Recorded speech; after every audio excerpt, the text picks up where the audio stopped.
Hi friends, ఈ వీడియోలో మనం కమ్మ కులస్తుల ఇంటి పేర్లు వాటి గోత్రాలు తెలుసుకోబోతున్నాం. కొత్తగా ఎవరైనా ఈ ఛానల్ చూస్తున్నట్లయితే సబ్స్క్రైబ్ చేయండి. ఈ వీడియోని లైక్ చేసి మీ ఫ్రెండ్స్ అండ్ ఫ్యామిలీతో షేర్ చేయండి. ఈ వీడియో మీకు ఎలా అనిపించిందో కామెంట్లో రాయండి. ఈ వీడియోని మనం 3 భాగాలుగా ఇస్తున్నాం. మొదటి భాగంలో కమ్మవారి ఇంటి పేర్లు ఇంగ్లీష్ అక్షరాల్లో ఏ నుంచి జే వరకు గల అక్షరాలతో మొదలయ్యే ఇంటి పేర్లు మొదటి భాగంలో ఇవ్వడం జరుగుతుంది. ఇక రెండవ భాగంలో కమ్మవారి ఇంటి పేర్లు కే అక్షరంతో మొదలయ్యి ఓ అక్షరం వరకు గల ఇంటి పేర్లను ఇవ్వడం జరుగుతుంది. ఇక మూడవ భాగంలో కమ్మవారి ఇంటి పేర్లు పి అక్షరం నుంచి జెడ్ అక్షరం వరకు గల ఇంటి పేర్లను ఇవ్వడం జరుగుతుంది. కాబట్టి ఈ వీడియో చివర ఎండ్ స్క్రీన్లో మిగిలిన 2 భాగాలు కూడా ఇస్తాను, అది క్లిక్ చేసి చూడండి.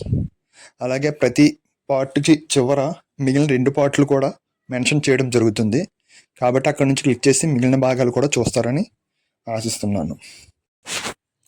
నమస్కారం ప్రేక్షకులారా, ఈరోజు మన తెలుగు రాష్ట్రాల్లో ప్రముఖ సమాజాల్లో ఒకటైన కమ్మ కులం గురించి విపులంగా తెలుసుకోబోతున్నాం. ఈ వీడియోలో ఏ కులాన్ని గొప్పగా చూపించడం లేదా తక్కువగా చూపించడం మా ఉద్దేశం కాదు. చరిత్రకారులు, పరిశోధకులు, శాసనాలు మరియు అందుబాటులో ఉన్న చారిత్రాత్మక సమాచారాన్ని ఆధారంగా తీసుకొని సమతుల్యంగా ఈ విషయాలను తెలుసుకుందాం. కమ్మ కులం గురించి మాట్లాడేటప్పుడు ముందుగా వచ్చే ప్రశ్న, కమ్మ అనే పేరు ఎలా వచ్చింది? దీనికి ఒకే ఒక నిర్ధారిత సమాధానం లేదు. చరిత్రకారులు వివిధ అభిప్రాయాలను వ్యక్తం చేశారు. ఒక అభిప్రాయం ప్రకారం కమ్మ అనే పదం సంస్కృతంలోని కర్మ అనే పదం నుంచి కాలక్రమేణా మారి వచ్చిందని కొందరు పేర్కొంటారు. అయితే దీనికి ఖచ్చితమైన ఆధారాలు పరిమితంగా ఉన్నాయి. మరో అభిప్రాయం ప్రకారం ప్రాచీన కాలంలో కొన్ని ప్రాంతాలను కమ్మనాడు అని పిలిచేవారు. ఆ ప్రాంతంలో నివసించిన వారిని క్రమంగా కమ్మలు అని పిలవడం ప్రారంభమైందని చెబుతారు. మధ్యయుగ శాసనాల్లో కమ్మనాడు అనే ప్రాంత ప్రస్తావనలు కనిపిస్తాయని కొందరు పరిశోధకులు పేర్కొంటారు. ఇంకొక అభిప్రాయం ప్రకారం సాగునీటి వ్యవస్థలు, చెరువులు, కాలువలు, వ్యవసాయ భూముల అభివృద్ధితో సంబంధం ఉన్న సమూహాల నుంచి ఈ పేరు ఏర్పడి ఉండవచ్చని అంటారు. అయితే ఇవన్నీ చారిత్రాత్మక సిద్ధాంతాలు మాత్రమే. ఏది కూడా చరిత్రకారులు అంగీకరించిన తుది నిర్ణయం కాదు. ప్రాచీన ఆంధ్ర ప్రాంతంలో వ్యవసాయం జీవనాధారంగా ఉండేది. కృష్ణా, గోదావరి నదుల పరివాహక ప్రాంతాలు అత్యంత సారవంతమైనవిగా ప్రసిద్ధి చెందాయి. ఈ ప్రాంతాల్లో సాగునీరు అందుబాటులో ఉండడంతో వ్యవసాయం వేగంగా అభివృద్ధి చెందింది. ఆ వ్యవసాయ సమాజాల్లో కమ్మ సమాజానికి చెందిన ప్రముఖులు కూడా ముఖ్య పాత్ర పోషించినట్లు చరిత్రలో ప్రస్తావనలు ఉన్నాయి. శాతవాహనుల కాలం నుంచి ఆంధ్ర ప్రాంతంలో వ్యవసాయం, వాణిజ్యం అభివృద్ధి చెందాయి. ఆ కాలానికి చెందిన శాసనాల్లో నేటి కులాల పేర్లు స్పష్టంగా కనిపించకపోయినా వ్యవసాయ వర్గాలు, గ్రామ వ్యవస్థలు, స్థానిక పరిపాలన గురించి వివరాలు కనిపిస్తాయి. అందువల్ల ఆధునిక కులాలను నేరుగా ఆ కాలంతో అనుసంధానం చేయడం చరిత్రపరంగా జాగ్రత్త చేయాల్సిన విషయం. తరువాత ఇక్ష్వాకులు, చాళుక్యులు, చోళులు, కాకతీయులు, విజయనగర సామ్రాజ్య కాలాల్లో ఆంధ్ర ప్రాంతం వ్యవసాయపరంగా మరింత అభివృద్ధి చెందింది. ముఖ్యంగా కాకతీయుల కాలంలో వేలాది చెరువులు నిర్మించబడ్డాయి. నీటిపారుదల వ్యవస్థలు మెరుగుపడ్డాయి. రైతులకు ప్రాధాన్యం పెరిగింది. ఈ నేపథ్యంలో వ్యవసాయ ఆధారిత సమాజాలు ఆర్థికంగా బలపడినట్లు చరిత్రకారులు వివరిస్తారు. కమ్మ సమాజం గురించి మాట్లాడేటప్పుడు చాలామంది ఇది మొదటి నుంచే రైతుల సమాజమా అని అడుగుతారు. సాధారణంగా చారిత్రాత్మక ఆధారాల ప్రకారం వ్యవసాయం ఈ సమాజం ప్రధాన వృత్తిగా చెప్పబడుతుంది మాత్రమే. అయితే కాలక్రమేణా వ్యాపారం, పరిశ్రమలు, విద్య, ప్రభుత్వ ఉద్యోగాలు, సాంకేతిక రంగాలు, వైద్యం, సినిమా వంటి అనేక రంగాల్లో కూడా ఈ కమ్మ సమాజానికి చెందిన వారు ముందుకు వచ్చారు. కమ్మ సమాజం చరిత్రలో ఒక ముఖ్యమైన అంశం గ్రామ్య వ్యవస్థ.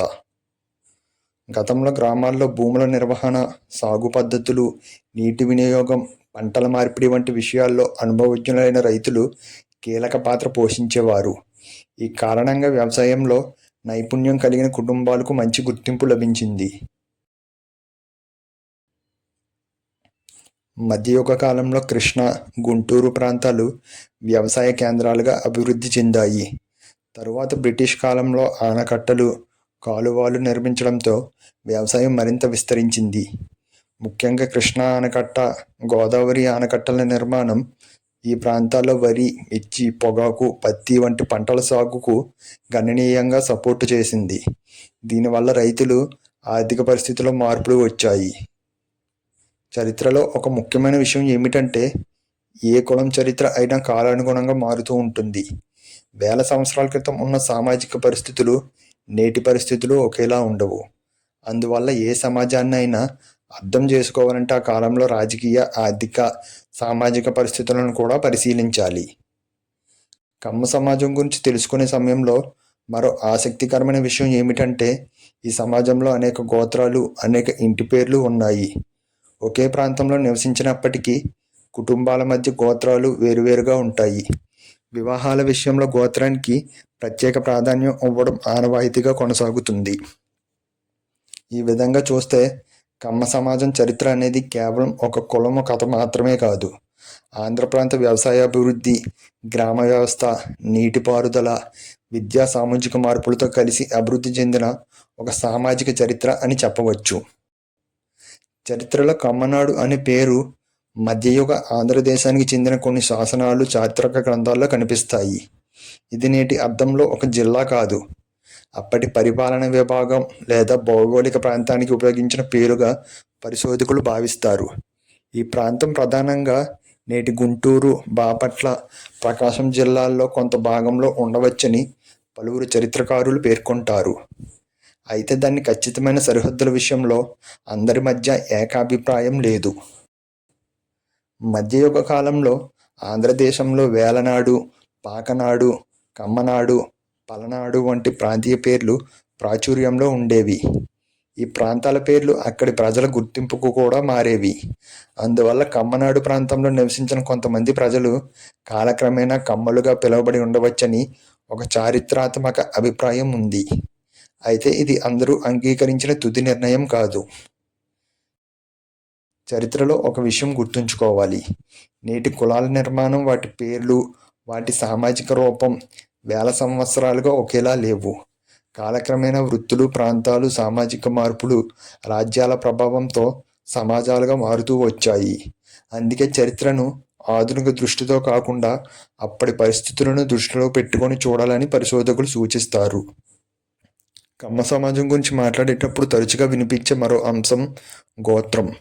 హిందూ సాంప్రదాయం ప్రకారం గోత్రం అనేది ఒక వంశపారంపర్య గుర్తింపు. వివాహాల్లో ఒకే గోత్రానికి చెందిన వారు పెళ్లి చేసుకోకూడదు అనే ఆచారం చాలా కుటుంబాల్లో ఇప్పటికీ కొనసాగుతుంది. కమ్మ సమాజంలో కనిపించే కొన్ని ప్రధాన గోత్రాలు ఇవి: భరద్వాజ, కాశ్యప, కౌశిక, గౌతమ, వశిష్ఠ, అత్రి, అంగీరస, జమదాగ్ని, అగత్స, హరిత, పరాశర మొదలైనవి. అయితే అన్ని ప్రాంతాల్లో ఒకే గోత్రాల జాబితా ఉండదు. కుటుంబ సంప్రదాయాల ఆధారంగా మార్పులు కనిపిస్తాయి. ఇప్పుడు ఇంటి పేర్ల గురించి చూద్దాం. కమ్మ సమాజంలో వందలాది ఇంటి పేర్లు ఉన్నాయి.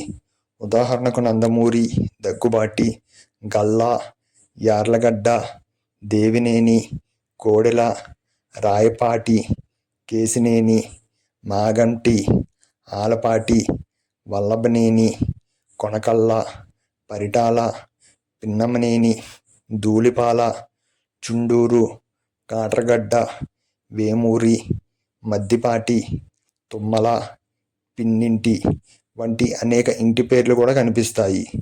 అయితే ఒక ముఖ్యమైన విషయం ఏమిటంటే, ఒకే ఇంటి పేరు ఉండటం వల్ల ఆ వ్యక్తి తప్పనిసరిగా కమ్మ కులానికి చెందిన వారే అని చెప్పలేం. చాలా ఇంటి పేర్లు ఇతర కులాల్లో కూడా కనిపిస్తాయి.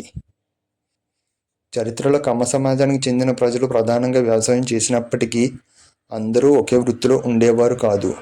కొందరు భూములను సాగు చేసేవారు, కొందరు పశుపోషణ చేసేవారు, మరికొందరు వ్యాపారం, ధాన్యవర్తకం, స్థానిక పరిపాలన వంటి రంగాల్లో కూడా పనిచేసేవారు. కాకతీయుల కాలంలో చెరువుల నిర్మాణం, నీటిపారుదల వ్యవస్థలు అభివృద్ధి చెందడంలో వ్యవసాయ భూముల విలువ పెరిగింది. తర్వాత విజయనగర సామ్రాజ్య కాలంలో కూడా సాగు భూముల అభివృద్ధికి ప్రాధాన్యం లభించింది. ఈ మార్పులతో వ్యవసాయ సమాజాల ఆర్థిక పరిస్థితి మెరుగుపడింది. బ్రిటిష్ పాలనలో సర్ ఆర్థర్ కాటన్ ద్వారా నిర్మించిన గోదావరి, కృష్ణ ఆనకట్టల వల్ల డెల్టా ప్రాంతంలో వ్యవసాయం మరింత అభివృద్ధి చెందింది. వరి, మిర్చి, పొగాకు వంటి వాణిజ్య పంటలు పెరగడంతో అనేక రైతు కుటుంబాలు ఆర్థికంగా బలపడ్డాయి. ఈ మార్పుల ప్రభావం కమ్మ సమాజంతో పాటు ఇతర రైతు సమాజాలపై కనిపించింది. అయితే ఒక విషయం స్పష్టంగా చెప్పాలి, ప్రతి కమ్మ కుటుంబం ధనికమే లేదా ప్రతి కుటుంబం పెద్ద భూస్వాములే అని భావించడం సరైంది కాదు. ఈ సమాజంలో కూడా చిన్న రైతులు, మధ్యతరగతి కుటుంబాలు, ఉద్యోగులు, వ్యాపారులు, కూలీలు వంటి వివిధ ఆర్థిక స్థాయిలకు చెందిన వారు ఉన్నారు. ఇలా చూస్తే కమ్మ సమాజం చరిత్ర అనేది ఒక ప్రాంతం, వ్యవసాయం, సామాజిక మార్పులు, విద్య, ఆర్థిక అభివృద్ధి వంటి అనేక అంశాలతో ముడిపడి ఉంది. 18వ శతాబ్దం చివరి నుంచి బ్రిటిష్ పాలన దక్షిణ భారతదేశంలో బలపడింది. ఆంధ్ర ప్రాంతంలో భూమి పన్ను విధానం, సాగు విధానాలు, పరిపాలనలో అనేక మార్పులు జరిగాయి. 19వ శతాబ్దంలో కృష్ణా, గోదావరి డెల్టా ప్రాంతాల్లో నీటిపారుదల వ్యవస్థలు విస్తరించడంతో వ్యవసాయ ఉత్పత్తి గణనీయంగా పెరిగింది.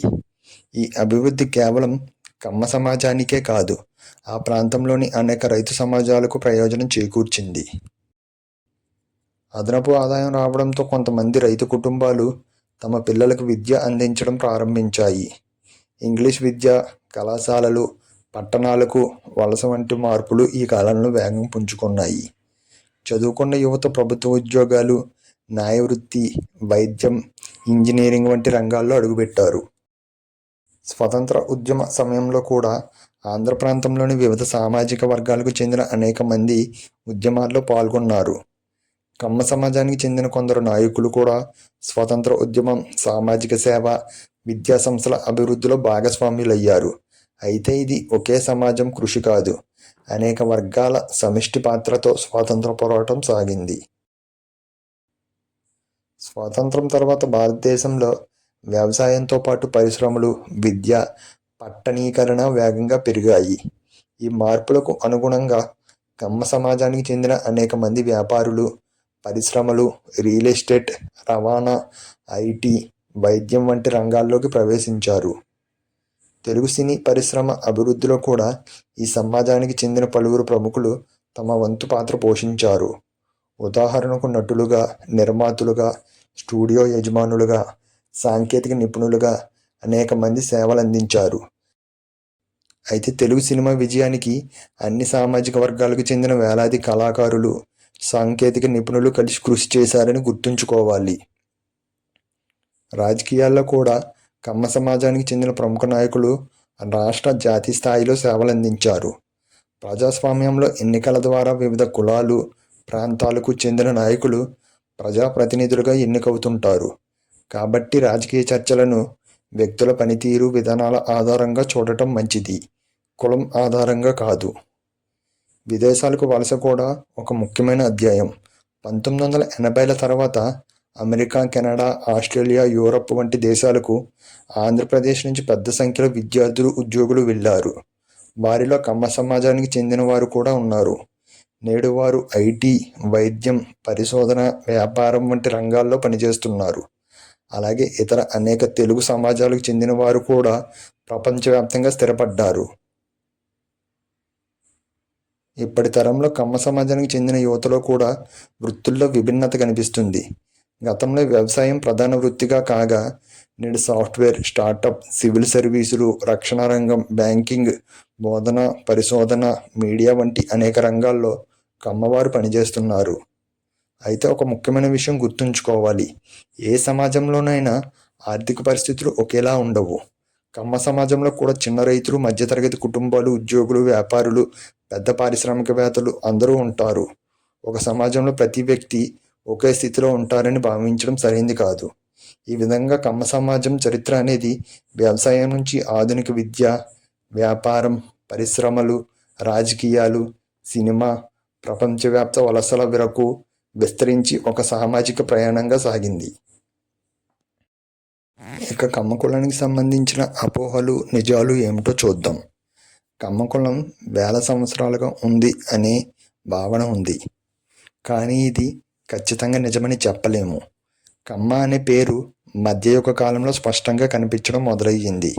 అంతకుముందు ఈ పేరు ఉన్నట్లు నిర్ధారించే ఆధారాలు పరిమితంగా ఉన్నాయి. కాబట్టి ఈ విషయంలో మనం జాగ్రత్తగా మాట్లాడాలి. ఇక రెండవ అపోహ, కమ్మలు అందరూ ధనవంతులే అనుకుంటారు, కానీ ఇది నిజం కాదు. ప్రతి సమాజంలో లాగే కమ్మ సమాజంలో కూడా ధనికులు, మధ్యతరగతి వారు, చిన్న రైతులు, కూలీలు, ఉద్యోగులు, వ్యాపారులు అందరూ ఉన్నారు. కాబట్టి కమ్మవారనకని ప్రతి ఒక్కరూ ధనవంతులు అనుకోకూడదు. ఇక మూడవ అపోహ, కమ్మలు వ్యవసాయం మాత్రమే చేస్తారు అని అనుకోవడం. నేడు కమ్మ సమాజానికి చెందిన వారు ఇంజనీర్లుగా, డాక్టర్లుగా, శాస్త్రవేత్తలుగా, సాఫ్ట్వేర్ ఉద్యోగులుగా, ఉపాధ్యాయులుగా, న్యాయవాదులుగా, పారిశ్రామికవేత్తలుగా, ప్రభుత్వ ఉద్యోగులుగా, సైనిక అధికారులుగా కూడా అనేక రంగాల్లో పనిచేస్తున్నారు. ఇక నాలుగవ అపోహ, అన్ని కమ్మ కుటుంబాలకు ఒకే ఆచారాలు ఉంటాయి అని. ప్రాంతాన్ని బట్టి, కుటుంబాన్ని బట్టి కాలానుగుణంగా ఆచారాలు మారుతూ ఉంటాయి.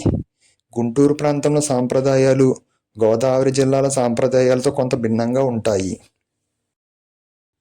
ఒక ఆసక్తికరమైన విషయం ఏమిటంటే 19వ శతాబ్దం చివరిలో మరియు 20వ శతాబ్దం ప్రారంభంలో ఆంధ్ర ప్రాంతంలో విద్య వేగంగా విస్తరించింది. ఈ సమయంలో కమ్మ సమాజంతో పాటు రెడ్డి, కాపు, వెలమ, బ్రాహ్మణ, వైశ్య మరియు ఇతర సమాజాలకు చెందిన కుటుంబాలు కూడా విద్యపై దృష్టి పెట్టాయి. ఈ మార్పు ఆంధ్రప్రదేశ్ సామాజిక అభివృద్ధిలో ముఖ్యమైన పాత్ర పోషించింది. ఈ భాగం ద్వారా మనం తెలుసుకోవాల్సిన ముఖ్యమైన విషయం ఏమిటంటే, చరిత్ర అనేది పరిశోధనల ఆధారంగా నిరంతరం కొత్త విషయాలను తెలుసుకుంటూ ముందుకు సాగే ఒక అధ్యయనం. కాబట్టి ఏ సమాజం గురించి అయినా ఆధారాలతో సమతుల్యంగా తెలుసుకోవడం ఉత్తమం. ఇక చౌదరి అనే పదం గురించి మాట్లాడుకుందాం. చాలామంది చౌదరి అంటే కమ్మ కులమే అని అనుకుంటారు, కానీ అది సరైన అభిప్రాయం కాదు. చౌదరి అనేది చారిత్రాత్మకంగా ఒక బిరుదు మాత్రమే. మధ్యయుగం కాలం తర్వాత మొఘల్ మరియు బ్రిటిష్ పాలనలో కూడా కొన్ని ప్రాంతాల్లో గ్రామ పెద్దలు, రెవెన్యూ వసూలు చేసే అధికారులు లేదా ప్రభావవంతమైన భూస్వాములకు ఈ బిరుదు ఇచ్చేవారు. అందువల్ల చౌదరి అనే బిరుదు కేవలం కమ్మ సమాజానికి మాత్రమే పరిమితం కాదు. భారతదేశంలో అనేక రాష్ట్రాల్లో అనేక సమాజాలకు చెందిన వ్యక్తులు కూడా ఈ చౌదరి అనే బిరుదును ఉపయోగిస్తారు. అందువల్ల చౌదరి అనే పేరును చూసి వారు కమ్మవారు అని నిర్ణయించలేము. ముందుగా ఒక ముఖ్యమైన విషయం, ఏ కులం చరిత్ర అయినా కేవలం ఒక పుస్తకం ఆధారంగా నిర్ణయించబడదు. చరిత్రకారులు, శిలాశాసనాలు, రాగి ఫలకాలు, దేవాలయ శాసనాలు, రాజుల దానపత్రాలు, విదేశీ యాత్రికుల వర్జనలు, సాహిత్య గ్రంథాలు, ప్రభుత్వ రికార్డులు వంటి అనేక ఆధారాలను కలిపి అధ్యయనం చేసి మాత్రమే నిర్ధారించాలి.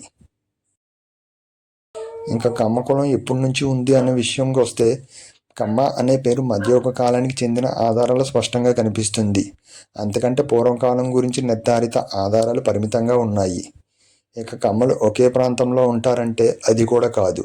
ప్రధానంగా ఆంధ్రప్రదేశ్, తెలంగాణలో ఉన్నప్పటికీ భారతదేశంలో ఇతర రాష్ట్రాల్లోని, అలాగే అమెరికా, కెనడా, ఆస్ట్రేలియా, యూరప్ వంటి దేశాల్లో కూడా కమ్మవారి కుటుంబాలు స్థిరపడ్డాయి. ప్రేక్షకులారా, కమ్మ సమాజం గురించి మీకు తెలియని ఎన్నో విషయాలను ఈ వీడియోలో తెలుసుకున్నారని ఆశిస్తున్నాం.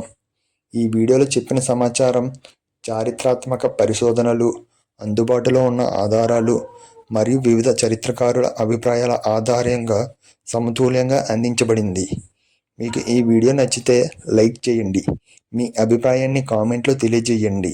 ఇంకా ఇలాంటి తెలుగు చరిత్ర, సంస్కృతి, సమాజాలపై పూర్తి వివరాల వీడియోల కోసం మా ఛానల్ను సబ్స్క్రైబ్ చేయండి. ధన్యవాదాలు.